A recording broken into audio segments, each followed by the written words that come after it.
La campana de vísperas resonó por última vez en la vida de Miguel Ángel Herrera el 23 de noviembre de 1965. Su eco se perdió entre los pasillos de piedra del internado San Patricio, mientras él arrastraba su pierna izquierda por el corredor principal, apoyándose en el bastón de madera que su padre había tallado especialmente para él. El metal de la punta golpeaba contra las baldosas con un ritmo desigual que los otros estudiantes habían aprendido a reconocer desde lejos. Tic-tac, tic, tic-tac, tic, como un reloj roto que marcaba un tiempo diferente al resto del mundo. Esa noche, el sonido se detuvo para siempre. El padre Eusebio encontró el dormitorio vacío a las 5 de la madrugada, cuando fue a despertar a los internos para los maitines. La cama de Miguel Ángel estaba deshecha, pero no de la forma habitual de alguien que había dormido en ella. Las sábanas yacían tiradas en el suelo, como si hubieran sido arrancadas con prisa. La almohada conservaba aún la huella de una cabeza que había descansado poco. Sobre la mesa de noche, sus libros de latín permanecían abiertos en la página que había estado estudiando la noche anterior. Memento mori. Recuerda que vas a morir. El padre Eusebio sintió un escalofrío que no tenía nada que ver con el frío de noviembre que se colaba por las ventanas mal selladas del internado. Había algo en aquella ausencia que le resultaba demasiado definitiva, demasiado calculada. Miguel Ángel no era el tipo de muchacho que desaparecía sin más. Era meticuloso, observador, el tipo de estudiante que anotaba cada detalle en sus cuadernos con una caligrafía perfecta que compensaba las limitaciones de su cuerpo. Pero Miguel Ángel Herrera no había sido siempre así de cauteloso. Cuando llegó al internado San Patricio en septiembre de 1963, era un niño de 14 años que arrastraba algo más que una pierna débil. Cargaba con la vergüenza de una familia que no sabía qué hacer con un hijo diferente. Su padre, Aurelio Herrera, era un comerciante próspero de Salamanca que había construido su reputación vendiendo productos agrícolas a los grandes terratenientes de la región. Un hombre de manos callosas y principios rígidos que creía que todo en la vida tenía solución si se aplicaba la disciplina correcta. Pero Miguel Ángel era la excepción que desafiaba sus certezas. La poliomielitis había visitado al niño cuando tenía apenas 8 años, dejándole como recuerdo una pierna que no respondía completamente a sus órdenes y una forma de caminar que atraía miradas de lástima en las calles de Salamanca. Aurelio había probado con doctores, fisioterapeutas, incluso con un curandero que su mujer había encontrado en un pueblo cercano. Nada funcionaba. Miguel Ángel seguía siendo diferente, y en la España de Franco, ser diferente era casi un pecado. El internado San Patricio se presentó como la solución perfecta. Ubicado en las afueras de Valladolid, rodeado de campos de trigo que se extendían hasta el horizonte, el establecimiento dirigido por los hermanos salesianos tenía fama de enderezar a los jóvenes problemáticos y dar estructura a aquellos que la vida había marcado de alguna manera. Aquí aprenderá disciplina y encontrará su lugar en el mundo. Había prometido el director, el hermano Tomás, cuando los padres de Miguel Ángel fueron a conocer las instalaciones. El edificio era imponente, 3 pisos de piedra gris que parecían crecer directamente del suelo castellano, con ventanas estrechas que recordaban más a una fortaleza que a una escuela. La capilla, construida en el siglo XVIII, se alzaba en el centro del complejo como un corazón de mármol y vidrio emplomado. Los dormitorios ocupaban el ala este, mientras que las aulas y la biblioteca se distribuían por el ala oeste. Todo estaba conectado por pasillos largos y oscuros, donde los pasos resonaban como ecos de oraciones no pronunciadas. Los primeros meses fueron difíciles para Miguel Ángel. Los otros internos, 43 muchachos de entre 14 y 18 años, Provenían de familias que habían encontrado en San Patricio una forma de deshacerse de hijos problemáticos. Estaban Roberto Mendoza, hijo de un coronel del ejército que había sido expulsado de 2 colegios por peleas; Jaime Vázquez, cuya familia había perdido la fortuna en malos negocios y no podía costear una educación privada tradicional; y Fernando Rivas, un joven de 17 años que había sido enviado allí después de que lo encontraran robando en el negocio familiar. Miguel Ángel no encajaba en ninguna de esas categorías. No era problemático, no era pobre, no era un delincuente. Simplemente era diferente, y esa diferencia lo convertía en el objetivo perfecto para las crueldades cotidianas de la vida en internado. Le escondían el bastón, le ponían obstáculos en los pasillos, imitaban su forma de caminar cuando los hermanos no estaban mirando. Pequeñas maldades que se acumulaban como gotas de agua hasta formar un océano de humillación.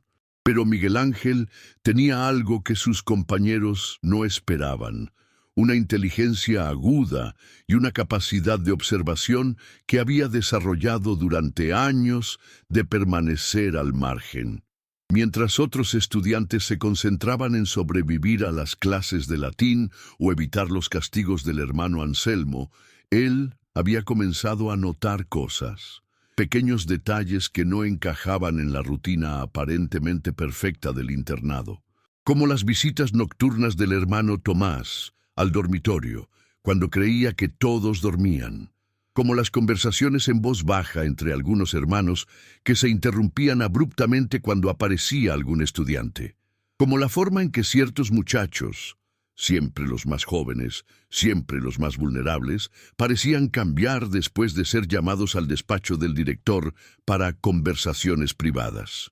Miguel Ángel había comenzado a anotar estas observaciones en un cuaderno pequeño que guardaba entre las páginas de su libro de historia sagrada. Fechas, nombres, comportamientos extraños. No sabía exactamente qué significaban, pero su instinto le decía que era importante documentar todo. Había aprendido a ser invisible, a moverse por los pasillos sin hacer ruido, a escuchar conversaciones desde las sombras. La noche del 23 de noviembre había anotado algo especial, algo que, según escribió en su última entrada, cambiaría todo. Pero cuando el padre Eusebio encontró el cuaderno al día siguiente, esa página había sido arrancada. Solo quedaba el borde irregular del papel, como una herida en la historia que nunca cicatrizaría. El hermano Tomás organizó la búsqueda con la eficiencia de un general planificando una batalla. Dividió a los hermanos y a los estudiantes en grupos, asignó sectores del internado y de los campos circundantes, estableció horarios y puntos de encuentro, todo muy organizado, todo muy meticuloso, demasiado meticuloso, pensó después el padre Eusebio, para alguien que supuestamente estaba preocupado por la desaparición de un estudiante. Buscaron durante 3 días. Peinaron cada rincón del edificio, cada aula, cada sótano. Recorrieron los campos de trigo, revisaron los establos abandonados, exploraron hasta el último recoveco del terreno que rodeaba el internado. Encontraron una chaqueta que no pertenecía a nadie, unos zapatos abandonados junto al río que pasaba a 2 kilómetros del colegio. Incluso una hoja de papel con anotaciones que parecían ser de Miguel Ángel, pero que resultaron ser de otro estudiante. No encontraron el bastón. Esa ausencia fue lo que más inquietó al padre Eusebio. Miguel Ángel no podía caminar sin su bastón, no podía ir a ningún lado sin él. Si había desaparecido, el bastón tenía que estar con él. Si había huido, habría llevado el bastón. Si había sufrido un accidente, el bastón estaría cerca del lugar donde había caído. Pero no había rastro de él en ninguna parte, como si hubiera desaparecido junto con su dueño en un acto de magia siniestra.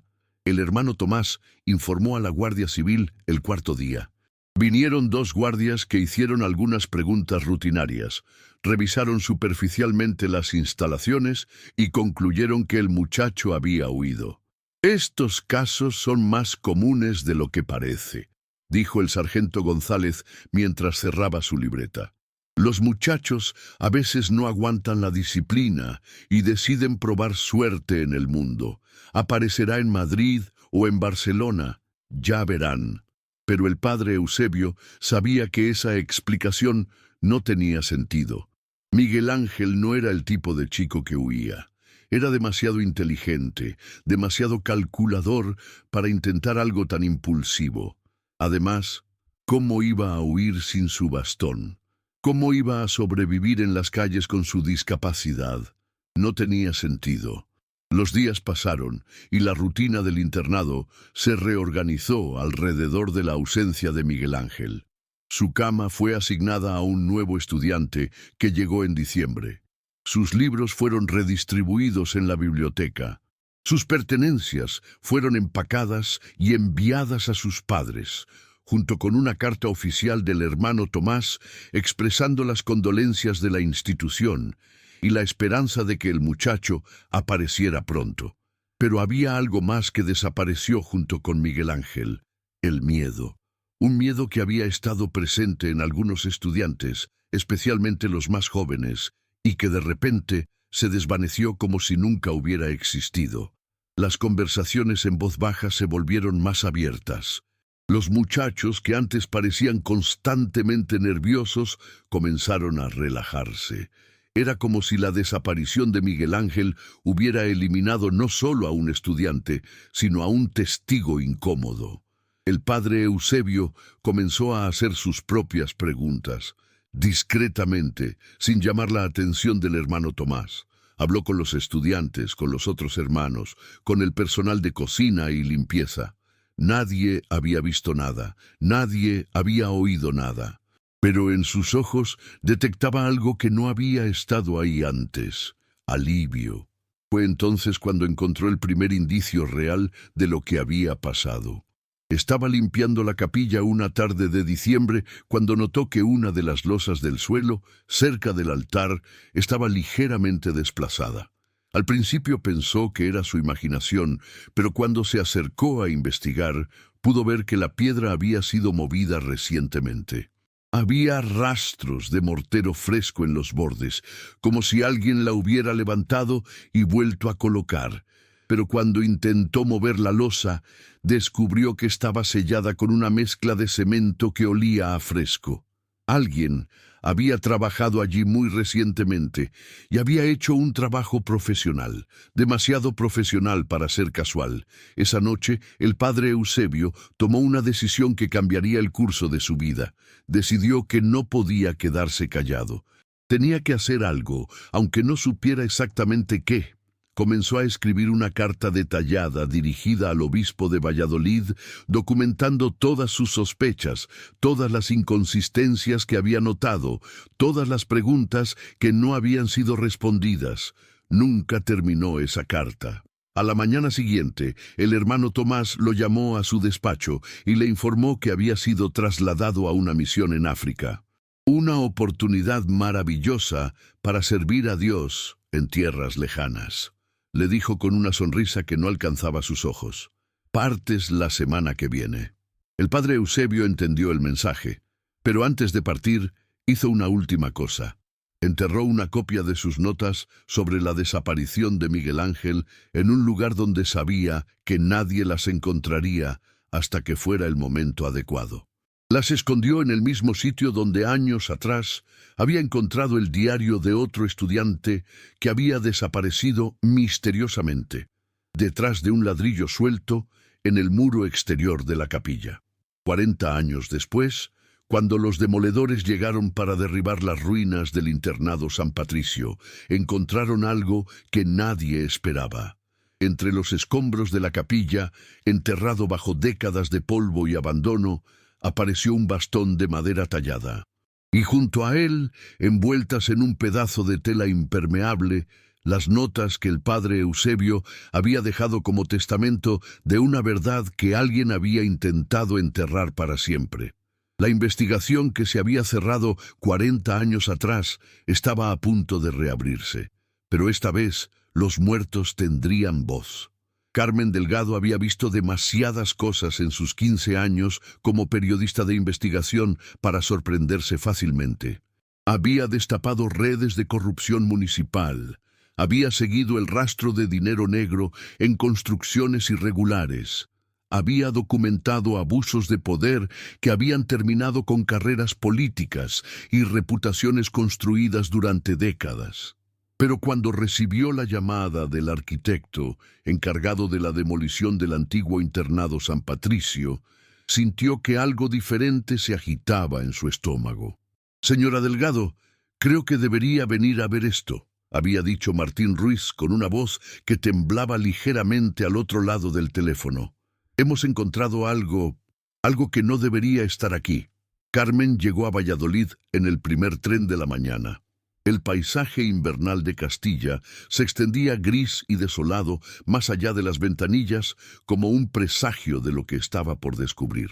Había investigado casos similares antes, desapariciones no resueltas de la época franquista, secretos enterrados bajo capas de silencio institucional. Pero algo, en el tono de Martín Ruiz, le decía que este caso era diferente. El internado San Patricio había estado abandonado durante más de 20 años.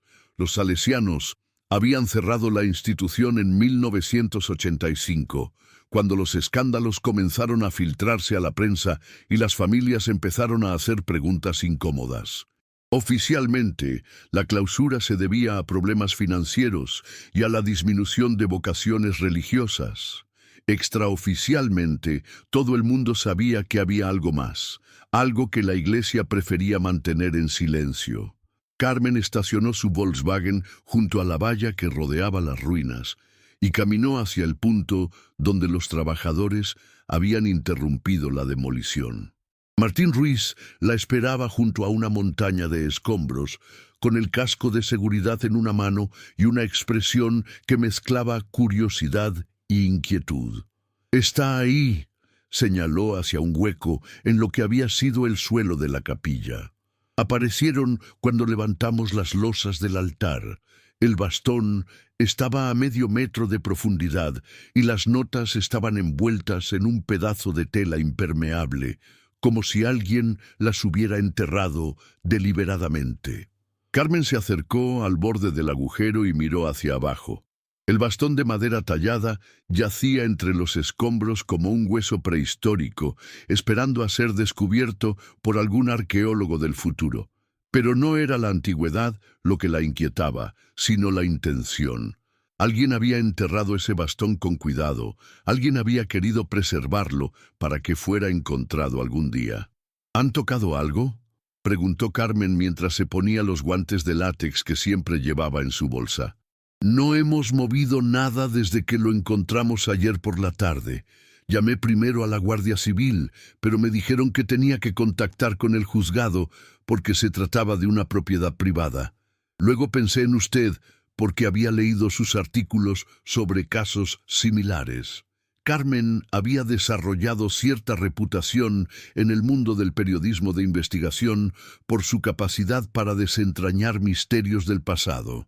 Su serie de artículos sobre las fosas comunes de la Guerra Civil había ganado el Premio Nacional de Periodismo en 2001, y su libro sobre los niños robados durante la dictadura había sido traducido a varios idiomas, pero también había pagado un precio personal por su dedicación a estos casos. Su matrimonio había terminado después de que pasara 3 años investigando una red de adopciones ilegales que había llevado a amenazas constantes contra su familia. Ahora, a los 42 años, Carmen vivía sola en un apartamento de Madrid rodeada de archivos, fotografías y recortes de periódicos que documentaban los crímenes ocultos de la España del siglo XX. Era una mujer menuda, de cabello castaño cortado a la altura de los hombros y ojos verdes que habían aprendido a ver lo que otros preferían ignorar. Vestía siempre de manera práctica. Pantalones oscuros, camisas de algodón, zapatos cómodos, como si estuviera constantemente preparada para salir corriendo detrás de una historia. Con cuidado, Carmen bajó al agujero y se acercó al bastón. Era una pieza hermosa, tallada en madera de roble con incrustaciones de metal que formaban un patrón floral cerca del mango. El trabajo era claramente artesanal, hecho con amor y dedicación. En la empuñadura, grabadas con letras pequeñas pero claras, se podían leer las iniciales M.A.H. y una fecha, 1963. Miguel Ángel Herrera, murmuró Carmen para sí misma mientras fotografiaba el bastón desde todos los ángulos posibles. ¿Conoce ese nombre?, preguntó Martín desde arriba. No, pero lo voy a conocer, respondió Carmen mientras sacaba cuidadosamente el paquete de tela impermeable que había estado enterrado junto al bastón. Las notas del padre Eusebio estaban escritas en una caligrafía cuidadosa, con tinta que había resistido el paso del tiempo gracias a la protección de la tela. Eran 5 páginas llenas de observaciones detalladas, fechas, nombres y sospechas que pintaban un cuadro inquietante de lo que había pasado en el internado San Patricio durante los años 60.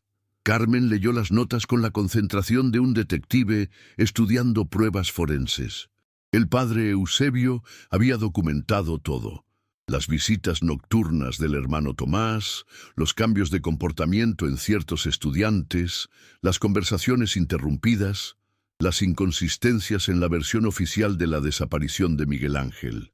Pero lo más perturbador era la última página, donde el sacerdote había escrito: «Sé que me van a silenciar. Sé que van a enviarme lejos antes de que pueda hacer algo. Pero alguien tiene que saber la verdad. Miguel Ángel no huyó. Miguel Ángel descubrió algo que no debía descubrir, y por eso ya no está aquí». Carmen sintió el familiar hormigueo en el estómago que le decía que había encontrado algo grande, muy grande. Sacó su teléfono y comenzó a fotografiar cada página de las notas, asegurándose de que cada palabra fuera legible. Luego guardó cuidadosamente los documentos originales en una bolsa de evidencia que había traído consigo. «Necesito que mantengan este hallazgo en secreto por ahora», le dijo a Martín cuando salió del agujero. «¿Cuántas personas saben de esto?» «Solo mi equipo de trabajo, unas 5 personas. Les dije que no hablaran con nadie hasta que viniera usted». «Perfecto. Necesito tiempo para investigar antes de que esto se haga público. ¿Pueden retrasar la demolición de esta sección?» «Puedo ganar unos días diciendo que encontramos problemas estructurales, pero no mucho más. El propietario quiere terminar esto antes de fin de año para empezar la construcción del centro comercial en enero». Carmen asintió mientras guardaba su equipo fotográfico. Tenía poco tiempo y mucho que investigar, pero había algo en las notas del padre Eusebio que le decía que esta historia iba a ser más grande y más oscura de lo que había imaginado inicialmente. De vuelta en Madrid, Carmen se encerró en su estudio y comenzó a trabajar con la metodología que había perfeccionado durante años de investigación. Primero, verificar los hechos básicos. Luego, construir una cronología. Después, identificar a los personajes clave. Y finalmente, seguir el rastro del dinero y del poder. La primera búsqueda en los archivos del registro civil confirmó la existencia de Miguel Ángel Herrera, nacido el 15 de marzo de 1949 en Salamanca, hijo de Aurelio Herrera y Esperanza Muñoz. Había un certificado de bautismo, registros escolares de sus primeros años y una nota médica que confirmaba que había contraído poliomielitis a los 8 años. Pero después de noviembre de 1965 no había más documentos, ningún certificado de defunción, ningún registro de cambio de domicilio, nada.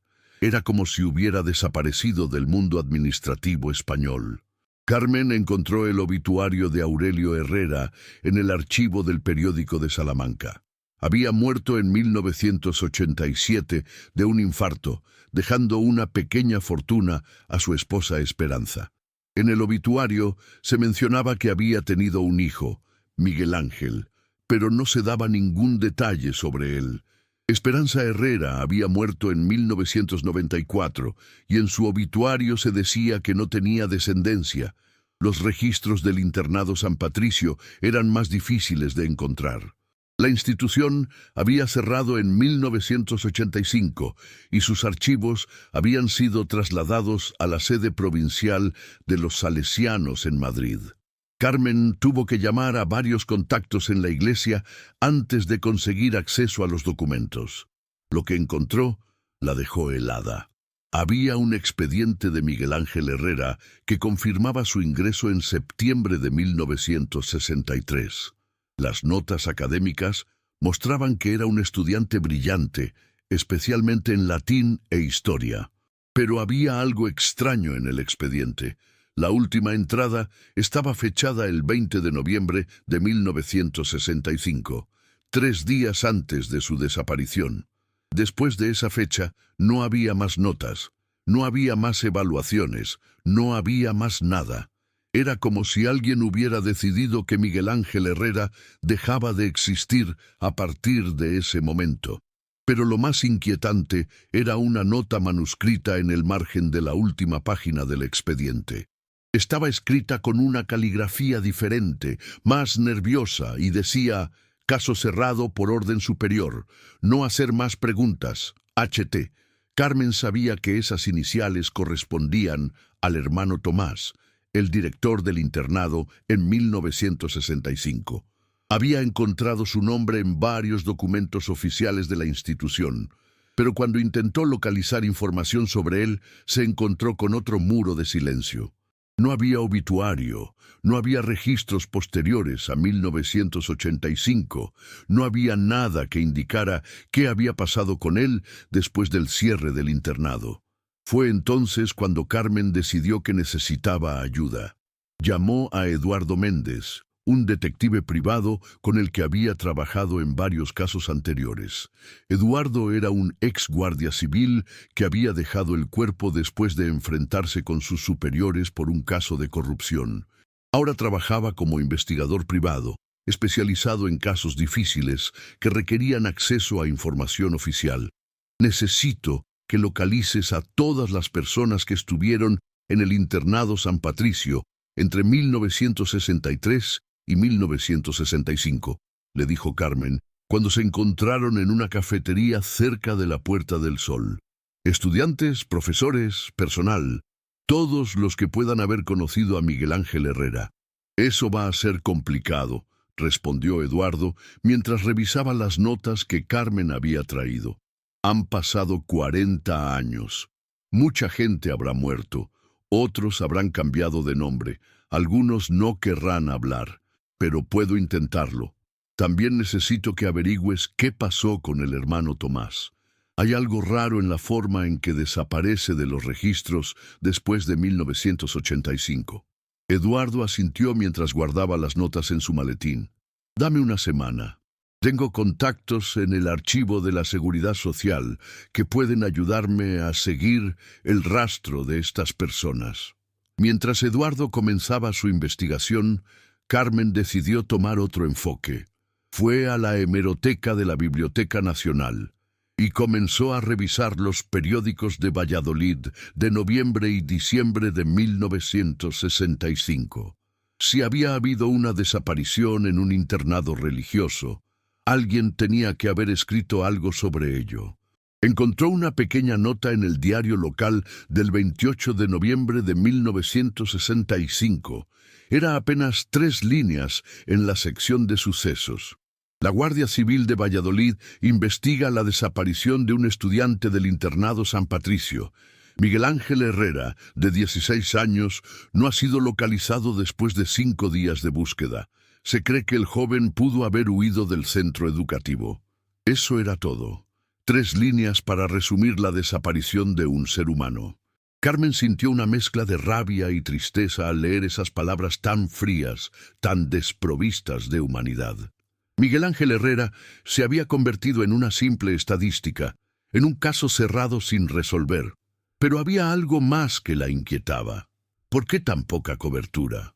En 1965, la desaparición de un estudiante de un internado religioso Debería haber sido una noticia importante, especialmente en una ciudad como Valladolid. Debería haber habido más artículos, más seguimiento, más presión para encontrar al muchacho. El silencio de la prensa era casi tan sospechoso como la propia desaparición. Carmen pasó el resto de la semana revisando todos los periódicos de la región, buscando cualquier mención adicional del caso. No encontró nada. Era como si alguien hubiera decidido que la historia de Miguel Ángel Herrera no merecía ser contada. El viernes por la mañana, Eduardo la llamó con noticias. «He encontrado a 3 personas que estuvieron en el internado durante esos años», le dijo. 2 ex estudiantes y un hermano que trabajaba en la cocina. Uno de los estudiantes vive en Barcelona, el otro en Sevilla. El hermano está en un asilo de ancianos en Palencia. ¿Están dispuestos a hablar? Los ex estudiantes sí, pero con condiciones. Quieren anonimato total. El hermano, bueno, ese es otro tema. Tiene 83 años y según las enfermeras, a veces tiene problemas de memoria. Pero cuando mencioné el nombre de Miguel Ángel Herrera, se puso muy nervioso. Carmen sintió que se le aceleraba el pulso. ¿Qué dijo exactamente? Según la enfermera, empezó a repetir: «No debería haber preguntado tanto. No debería haber preguntado tanto». Luego pidió que lo dejaran solo y no quiso hablar más. Carmen sabía que tenía que hablar con ese hermano lo antes posible. Si había estado en el internado cuando Miguel Ángel desapareció, podría tener información crucial sobre lo que realmente había pasado. Pero también sabía que tenía que moverse con cuidado. 40 años de silencio no se rompen fácilmente, y había fuerzas poderosas que habían trabajado muy duro para mantener enterrada la verdad sobre lo que había pasado en el internado San Patricio. Lo que Carmen no sabía era que su investigación ya había activado alarmas en lugares que creía que nadie estaba vigilando. Había nombres en las notas del padre Eusebio que todavía tenían el poder de arruinar reputaciones y destruir carreras. Y había personas que estaban dispuestas a hacer cualquier cosa para asegurarse de que algunos secretos permanecieran enterrados para siempre. El hermano Sebastián Ortega tenía las manos temblorosas y los ojos hundidos de quien había visto demasiado y guardado silencio durante demasiado tiempo. Cuando Carmen entró en su habitación del asilo San José de Palencia, el anciano estaba sentado junto a la ventana, mirando hacia un jardín donde otros residentes paseaban lentamente entre los árboles desnudos del invierno. «Hermano Sebastián». Carmen se acercó con cuidado, como si se aproximara a un animal herido. «Soy Carmen Delgado, la periodista que quería hablar con usted sobre el internado San Patricio». El anciano se volvió lentamente hacia ella. Sus ojos, aunque velados por la edad, conservaban una lucidez que contrastaba con la fragilidad de su cuerpo. «Sabía que algún día vendría alguien a preguntar», dijo con una voz que sonaba como papel arrugado. Sabía que Miguel Ángel no se quedaría callado para siempre. Carmen sintió un escalofrío al escuchar esas palabras. Se sentó en la silla que había junto a la cama y sacó su grabadora. «¿Puedo grabar nuestra conversación?» «Grabe todo lo que quiera», respondió el hermano Sebastián con una sonrisa amarga. «A mi edad ya no tengo nada que perder, solo mi alma, y esa ya la perdí hace 40 años». La historia que el hermano Sebastián le contó a Carmen esa tarde cambió todo lo que creía saber sobre el caso. Sebastián había llegado al internado San Patricio en 1962, cuando tenía apenas 23 años. Era un joven idealista que había ingresado en la orden salesiana con la esperanza de ayudar a formar a la juventud española. Pero lo que encontró en San Patricio fue muy diferente a lo que esperaba. El hermano Tomás no era como otros directores, comenzó Sebastián con la mirada perdida en el jardín. Era especial. Tenía una forma de tratar a ciertos muchachos que no me gustaba. Siempre los más jóvenes, siempre los más vulnerables. Los llamaba a su despacho por las noches. Decía que era para orientación espiritual, pero yo sabía que había algo más. Carmen mantuvo la grabadora encendida y tomó notas mientras el anciano continuaba. Miguel Ángel era diferente a los otros muchachos. Era inteligente, observador, demasiado observador. Empezó a hacer preguntas que nadie más hacía. ¿Por qué ciertos estudiantes cambiaban después de visitar al hermano Tomás? ¿Por qué algunos muchachos parecían tener miedo de quedarse solos con él?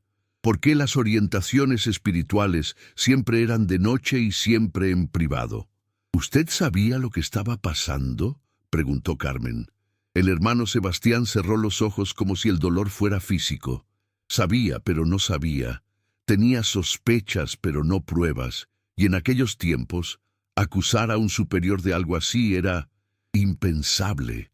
Era como acusar a Dios mismo. Pero Miguel Ángel tenía pruebas. Carmen se inclinó hacia adelante. Sí. La voz del anciano se quebró. Tenía un cuaderno donde anotaba todo. Fechas, nombres, comportamientos. Era meticuloso como un detective. Y una noche me buscó en la cocina después de la cena. Estaba nervioso, más nervioso de lo que lo había visto nunca. Me dijo que había descubierto algo terrible, algo que cambiaría todo. ¿Qué había descubierto? Había visto al hermano Tomás salir de su despacho con uno de los muchachos más jóvenes, Roberto Mendoza. El niño estaba llorando, tenía la ropa desgarrada. Miguel Ángel lo siguió y escuchó cuando Roberto le contó a otro estudiante lo que había pasado. Pero no era solo eso. Miguel Ángel había encontrado una conexión con otros casos, con otros muchachos que habían pasado por lo mismo. Carmen sintió que el estómago se le encogía. ¿Había una red de abusos? Había más que eso. El hermano Sebastián se levantó con dificultad y caminó hacia la ventana.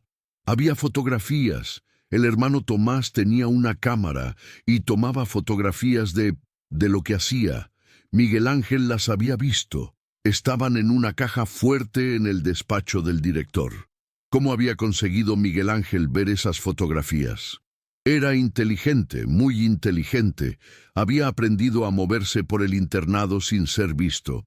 Una noche, cuando el hermano Tomás salió para una reunión en el pueblo, Miguel Ángel entró en su despacho. Sabía la combinación de la caja fuerte porque había observado al director abrirla varias veces. Dentro encontró las fotografías y otros documentos. ¿Qué tipo de documentos? Cartas. Cartas de otros colegios, de otras instituciones religiosas. Había un intercambio de información sobre muchachos problemáticos que necesitaban tratamiento especial. Era una red, señora Delgado. Una red que se extendía por toda España. Carmen dejó de escribir y miró fijamente al anciano. ¿Está diciendo que había una red organizada de abuso sexual en instituciones religiosas? Estoy diciendo que había personas muy poderosas involucradas. No solo religiosos. Había nombres de políticos, de empresarios, de gente con mucho dinero y mucha influencia. Miguel Ángel había encontrado una lista de patrocinadores que contribuían económicamente a cambio de acceso. El silencio que siguió a estas palabras fue tan denso que Carmen podía escuchar su propio corazón latiendo. ¿Qué pasó después de que Miguel Ángel descubriera todo esto? Me mostró algunas de las fotografías. El hermano Sebastián se sentó nuevamente, como si el peso de los recuerdos fuera demasiado para mantenerse en pie. Eran horribles, niños de 12, 13 años. Algunos los reconocí. Habían sido estudiantes del internado años atrás, muchachos que habían sido trasladados a otras instituciones o que habían huido según los registros oficiales. ¿Qué hizo Miguel Ángel con esa información? Quería exponerlo todo.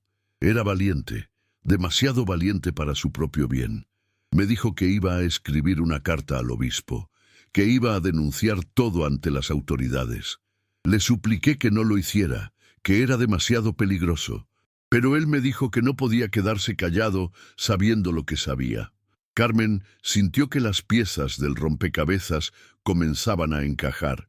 ¿Cuándo fue la última vez que habló con Miguel Ángel?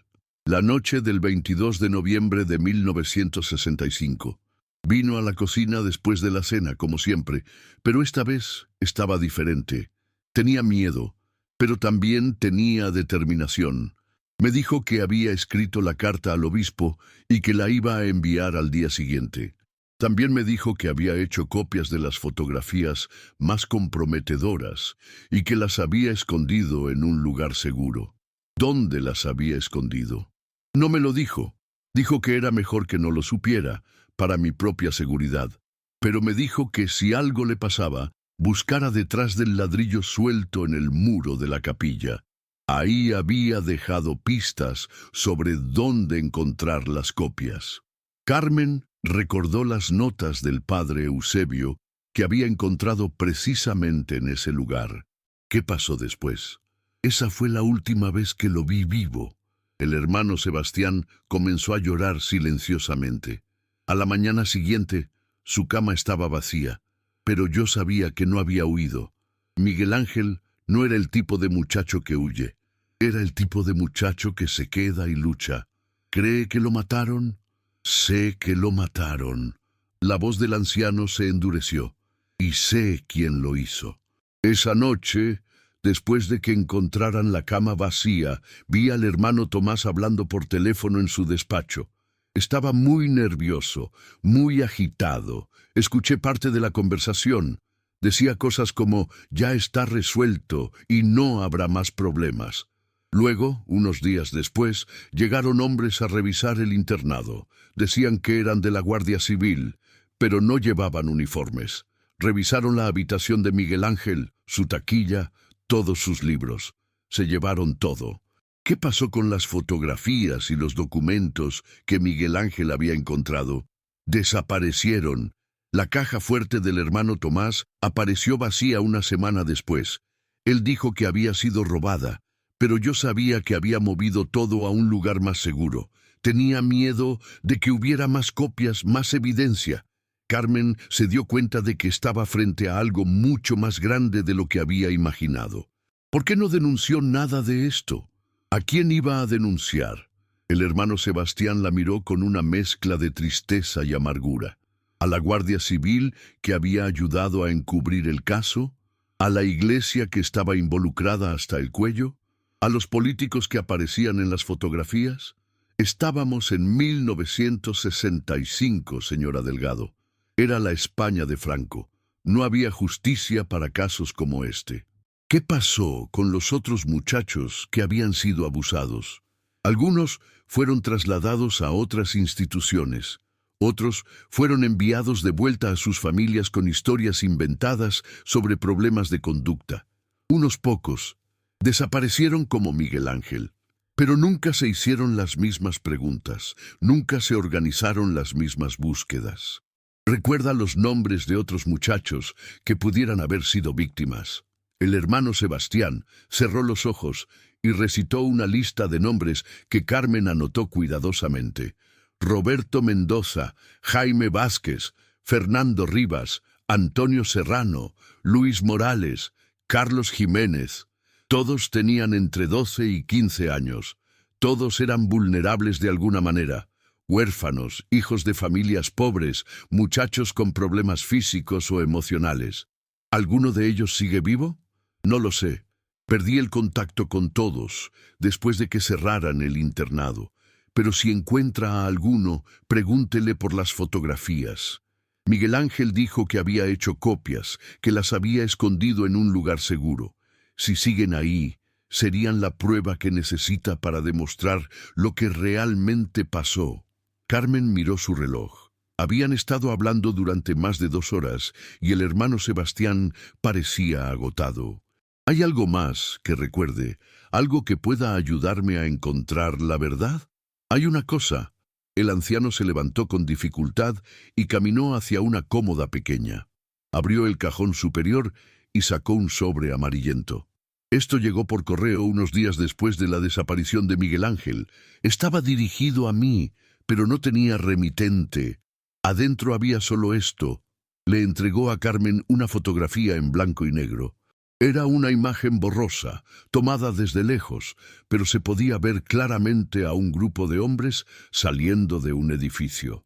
Carmen reconoció inmediatamente la silueta del internado San Patricio en el fondo. ¿Reconoce a alguna de estas personas? El hermano Tomás está ahí, el segundo por la izquierda. El hombre que está junto a él es don Rodrigo Vázquez. Era el alcalde de Valladolid en aquellos años. Los otros no los reconozco, pero por la forma en que van vestidos parecen gente importante. Carmen estudió la fotografía con atención. Había algo familiar en uno de los rostros, pero no lograba identificar qué era. ¿Cuándo cree que fue tomada esta fotografía? Por la ropa y por el tiempo que hacía, yo diría que fue tomada la noche del 23 de noviembre, la noche en que desapareció Miguel Ángel. Carmen sintió que se le erizaba la piel. ¿Cree que Miguel Ángel tomó esta fotografía? Creo que Miguel Ángel vio algo que no debía ver esa noche. Creo que intentó documentarlo y creo que por eso murió. Cuando Carmen salió del asilo, tenía la sensación de que llevaba un peso enorme sobre los hombros. La historia que le había contado el hermano Sebastián era mucho más compleja y siniestra de lo que había imaginado. No se trataba solo de la desaparición de un muchacho, sino de una red de corrupción y abuso que se extendía a los niveles más altos de la sociedad española. En el tren de vuelta a Madrid, Carmen revisó sus notas y estudió la fotografía que le había dado el hermano Sebastián. Había algo en esa imagen que le decía que contenía la clave de todo el misterio, pero también sabía que estaba entrando en territorio peligroso. Si había una red tan poderosa involucrada en el caso, no se quedarían de brazos cruzados mientras ella investigaba. Su teléfono sonó cuando el tren estaba llegando a la estación de Atocha. Era Eduardo, y su voz sonaba tensa. «Carmen, necesito verte urgentemente. He encontrado algo sobre el hermano Tomás que va a cambiar todo lo que sabemos sobre este caso. Pero no puedo hablar por teléfono. Encuentra un lugar seguro y llámame desde un teléfono público». Carmen sintió que se le aceleraba el pulso. «¿Qué has encontrado?» «El hermano Tomás no murió en 1985, como dice el registro oficial. Está vivo, Carmen, y no vas a creer dónde está viviendo ahora». La línea se cortó, dejando a Carmen con más preguntas que respuestas. Pero una cosa estaba clara: el caso de Miguel Ángel Herrera estaba lejos de estar cerrado. De hecho, apenas había comenzado a revelar sus secretos más oscuros. Mientras el tren se detenía en la estación, Carmen guardó cuidadosamente la fotografía en su bolsa y se preparó para la siguiente fase de su investigación. Sabía que estaba a punto de descubrir algo que cambiaría no solo la historia de un muchacho desaparecido, sino la comprensión de todo un sistema de poder y corrupción que había permanecido oculto durante décadas. Lo que no sabía era que alguien había estado siguiendo sus movimientos desde el momento en que salió del asilo. Alguien que tenía órdenes muy específicas de asegurarse de que ciertos secretos nunca salieran a la luz. La verdad sobre Miguel Ángel Herrera tenía demasiado poder destructivo, y había personas que harían cualquier cosa para proteger los intereses que habían estado protegiendo durante 40 años. Carmen Delgado estaba a punto de descubrir que investigar el pasado podía ser tan peligroso como vivir en él. El hermano Tomás había envejecido, pero sus ojos conservaban la misma frialdad calculadora que había aterrorizado a generaciones de estudiantes en el internado San Patricio. Ahora vivía bajo el nombre de Antonio Ruiz, en una residencia privada de lujo en las afueras de Santander, financiada por una pensión generosa que oficialmente no existía en ningún registro de la Seguridad Social. Carmen observaba desde el café de enfrente mientras Eduardo confirmaba la identidad del hombre que salía cada mañana a las 9 en punto para su paseo diario por el malecón. 78 años, cabello blanco perfectamente peinado, ropa cara y discreta. Nada en su apariencia sugería el monstruo que había sido 40 años atrás. Es él, confirmó Eduardo mientras se sentaba frente a Carmen con 2 tazas de café. He conseguido una fotografía de 1965 del archivo diocesano y la he comparado. Misma estructura facial, mismas orejas, misma forma de caminar. Se cambió el nombre legalmente en 1987, 2 años después del cierre del internado. ¿Cómo ha conseguido mantenerse oculto tanto tiempo? Tiene protección. Alguien muy poderoso se ha encargado de que Antonio Ruiz tenga una vida cómoda y sin preguntas incómodas. Su cuenta bancaria recibe transferencias mensuales de una fundación benéfica que, curiosamente, no tiene registros públicos de sus actividades. Carmen estudió las fotografías que Eduardo había conseguido. ¿Has podido identificar quién financia esa fundación? Ahí es donde se pone interesante. Eduardo sacó una carpeta llena de documentos. La fundación está registrada en Suiza, pero he seguido el rastro del dinero. Las transferencias originales vienen de una cuenta que pertenecía a Rodrigo Vázquez. Carmen sintió que se le aceleraba el pulso. El alcalde que aparecía en la fotografía del hermano Sebastián. Él mismo murió en 1998, pero su familia siguió haciendo las transferencias. Su hijo, Rodrigo Vázquez Jr., es ahora senador por el Partido Popular. Su nieto acaba de ser nombrado juez en la Audiencia Nacional.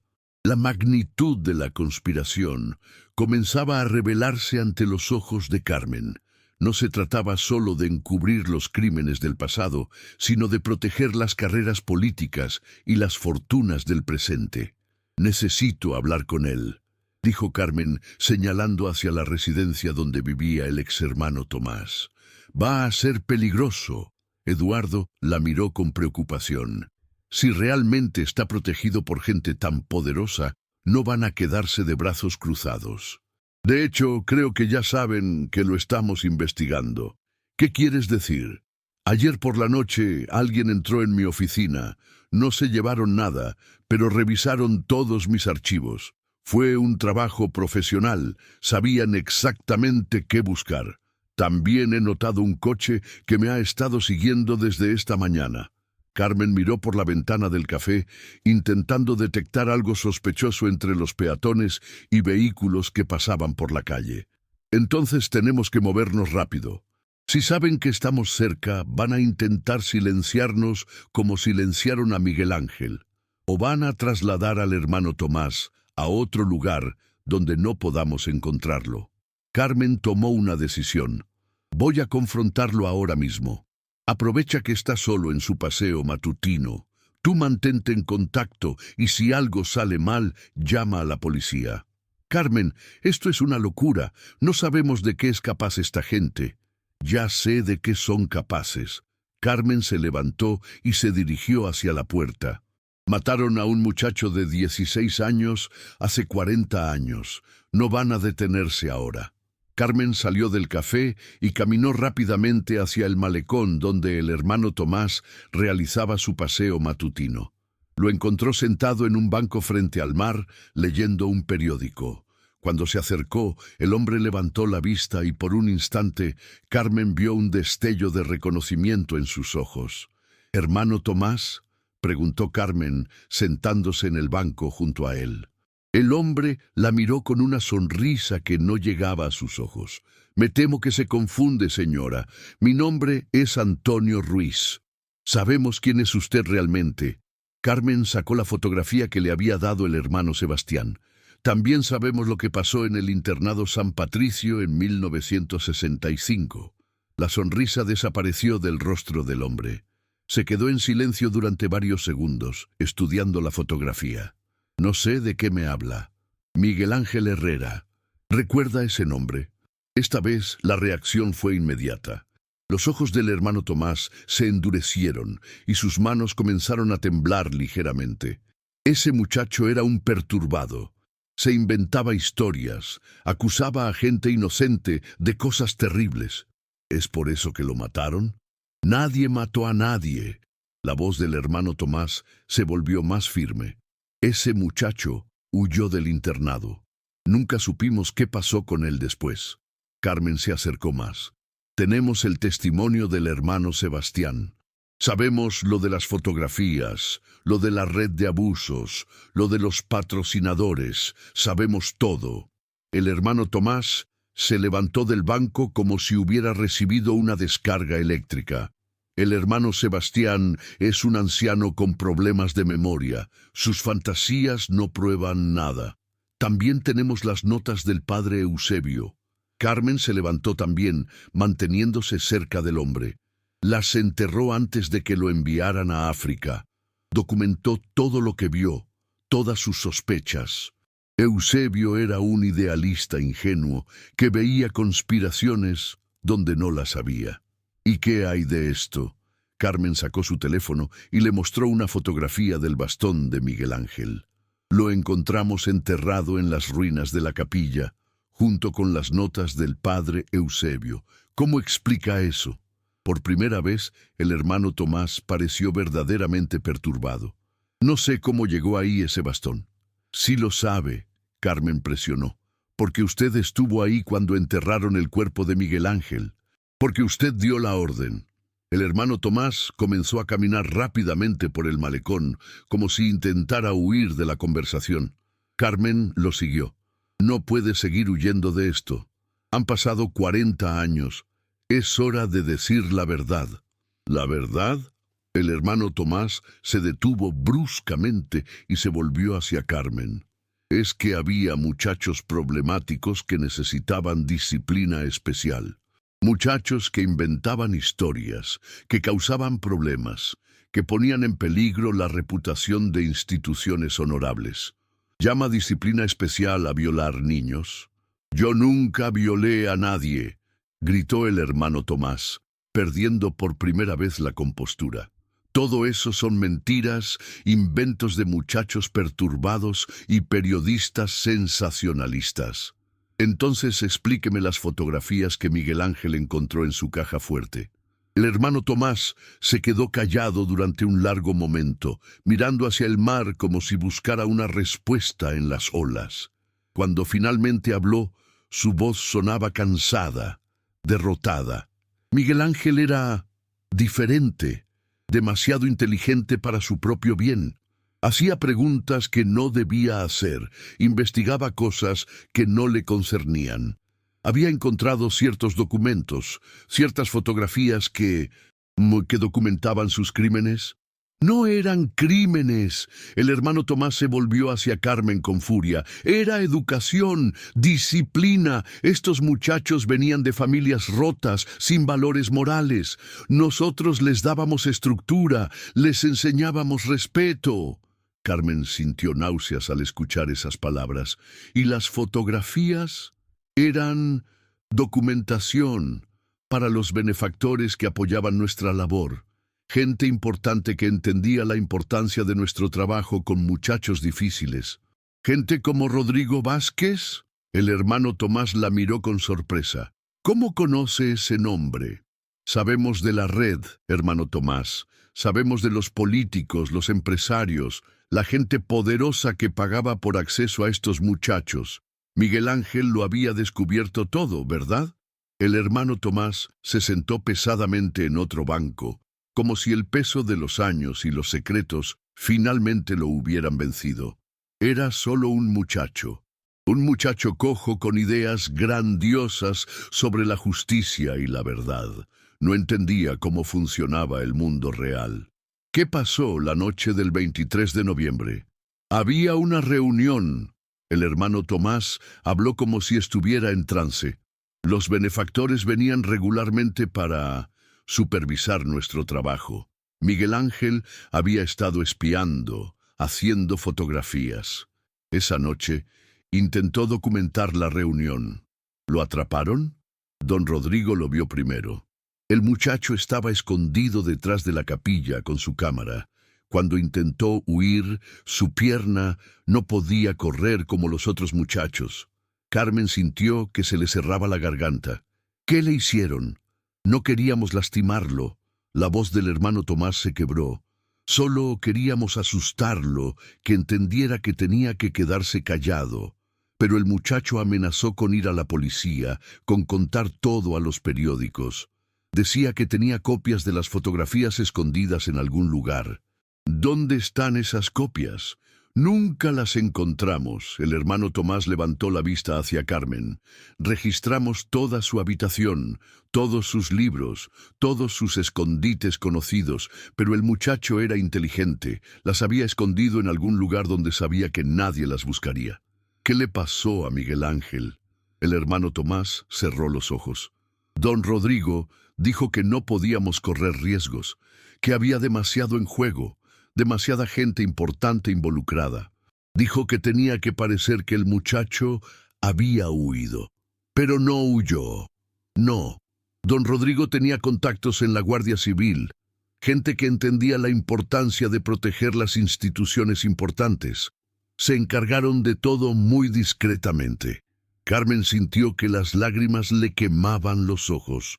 ¿Dónde está enterrado Miguel Ángel? Bajo la capilla, en el sótano que usábamos como bodega. Don Rodrigo dijo que era el lugar más seguro, que nadie sospecharía buscar ahí. ¿Y su bastón? Don Rodrigo quería deshacerse de todo, pero yo sabía que algún día alguien haría preguntas. Enterré el bastón en un lugar donde sabía que eventualmente sería encontrado. Era mi seguro, mi garantía de que si algún día me abandonaban, tendría algo que decir. Carmen miró al hombre que tenía enfrente, este anciano quebrado que había cargado con el peso de un asesinato durante 40 años. ¿Por qué me está contando todo esto? Porque estoy cansado.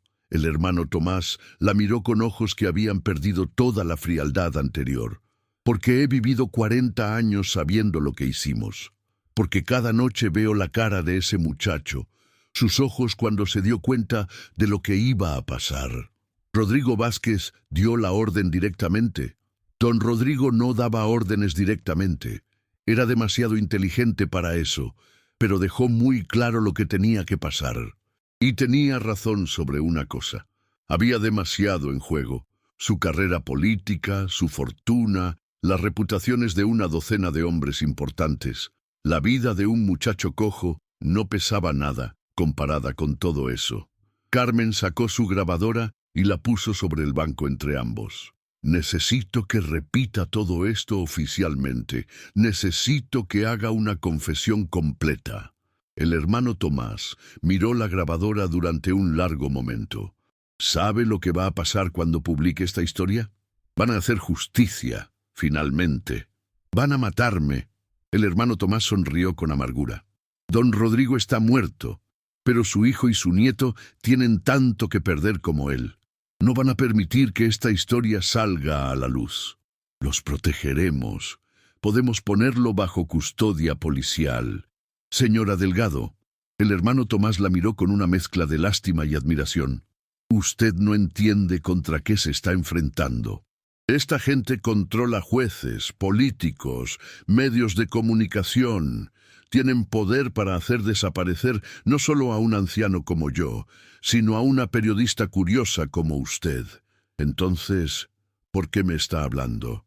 Porque Miguel Ángel merece que alguien conozca la verdad. Porque he vivido 40 años siendo cómplice de un asesinato. Porque tal vez, solo tal vez, usted sea lo suficientemente inteligente y valiente para exponer esto sin que la maten en el proceso. El hermano Tomás se levantó del banco y comenzó a caminar hacia su residencia. Las copias de las fotografías que Miguel Ángel escondió están en algún lugar del internado. Si las encuentra, tendrá toda la evidencia que necesita. Pero tenga cuidado, señora Delgado. Los secretos que está desenterrando han permanecido enterrados durante 40 años por una razón muy poderosa. Carmen lo vio alejarse. Este hombre quebrado que había cargado con la culpa de un asesinato durante décadas. Sabía que acababa de obtener la confesión que necesitaba para resolver el caso de Miguel Ángel Herrera. Pero también sabía que acababa de pintarse una diana en la espalda. Su teléfono sonó. Era Eduardo. Carmen, tienes que salir de ahí inmediatamente. Acabo de ver a dos hombres entrar en la residencia donde vive el hermano Tomás. No parecían visitantes sociales. Carmen miró hacia la residencia y vio una furgoneta negra estacionada enfrente. ¿Crees que han venido por él o por mí? Creo que han venido por ambos. Vete de ahí ahora mismo. Nos encontramos en la estación de tren en 1 hora. Carmen caminó rápidamente en dirección opuesta a la residencia, pero no pudo evitar mirar hacia atrás una última vez. En una ventana del tercer piso, vio la silueta del hermano Tomás observando hacia la calle. Sus ojos se encontraron por un momento, y el anciano le hizo un gesto casi imperceptible con la mano. Era un adiós. 1 hora más tarde, mientras esperaba a Eduardo en la estación de tren, Carmen recibió una llamada de un número desconocido. Señora Delgado. La voz era profunda, educada, pero con un matiz amenazador. Creo que ha habido un malentendido. Ciertas investigaciones que está realizando pueden causar dolor innecesario a familias honorables. Sería una lástima que una periodista tan talentosa como usted sufriera un accidente mientras persigue historias que es mejor dejar enterradas. ¿Quién es usted? Alguien que aprecia su trabajo y que desearía verla continuar haciendo periodismo durante muchos años más, alejándose de ciertos temas, por supuesto. La línea se cortó. Carmen sabía que acababa de recibir la primera amenaza directa, pero también sabía que tenía la confesión del hermano Tomás grabada en su teléfono y la historia más importante de su carrera esperando ser contada. Lo que no sabía era que el hermano Tomás ya estaba muerto y que ella era la siguiente en la lista.